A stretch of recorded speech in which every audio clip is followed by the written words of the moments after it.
આલંબન ચંદ્રચૂડ રાજા, હે દુષ્ટ, હે પાપિષ્ઠ, તું શા માટે રાજપુત્રને હણે છે? આ પ્રમાણે કહીને એક દયાળુ વિદ્યાધરે બીજા વિદ્યાધરની પીઠમાં મુષ્ટિ પ્રહાર કરીને તેને ખૂંદવાળો બનાવ્યો. આ રીતે હાડકાં ભાંગી જવાની પીડાથી અત્યંત દુઃખી થતો વિદ્યાધર કરુણ સ્વરે વિલાપ કરવા લાગ્યો. ત્યારે પેલા દયાળુ વિદ્યાધરે તેને કહ્યું કે બીજાને હેરાન કરવા રૂપ દુષ્કૃતનું આ તો અંશમાત્ર ફળ છે, વિશેષ ફળ તો નરકપાત છે. તો તું શું માટે આવું અકાળે કરે છે, અને આ સ્વરૂપમાન કુમાર કોણ છે?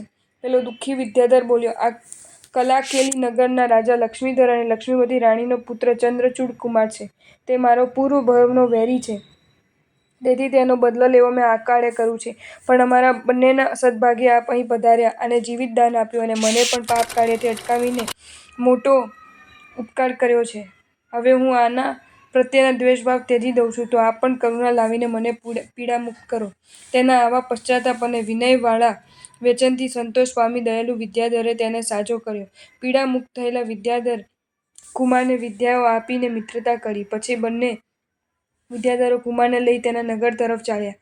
આ બાજુ રાજપુત્રનું અપહરણ થવાથી દુઃખી થયેલો રાજા ખૂબ શોક કરતા હતા. તે સમયે તે ત્રણે ત્યાં આવી પહોંચ્યા. પુત્રને અક્ષતાંગ આવેલો જોઈ રાજા ખુશ થયો. વૃત્તાંત સાંભળી બંને વિદ્યાધરોનું ઉચિત સન્માન કરી વિદાય આપી. આ પ્રસંગથી લક્ષ્મીધર રાજાને વૈરાગ્ય થયો અને પુત્રોને રાજ્ય ધરો સોંપી 8 દિવસનો ઉત્સવપૂર્વક સંયમ લીધો.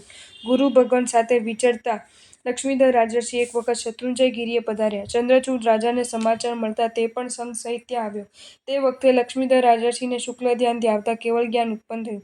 દેવોએ ઉત્સવ કર્યો. દેવકૃત સુમર કમળ ઉપર બેસીને કેવલીએ દેશના આપી. દેશના સાંભળતા જ 2 કરોડ ભવ્ય જીવોને કેવળ જ્ઞાન થયું, તથા તે તીર્થના ધ્યાન વડે બીજા પણ ઘણા લોકોને કેવળ જ્ઞાન થયું. તેથી રાજા આશ્ચર્યચકિત થઈ કહ્યું કે આ તો સિદ્ધરાજ પર્વત છે. આમ શત્રુંજયનું નામ સિદ્ધરાજ વિખ્યાત થયું. ઇતિ સિદ્ધરાજ નામ્ની ચંદ્રચૂડકથા.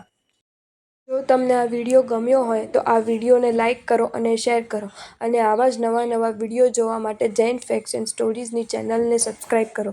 ધન્યવાદ.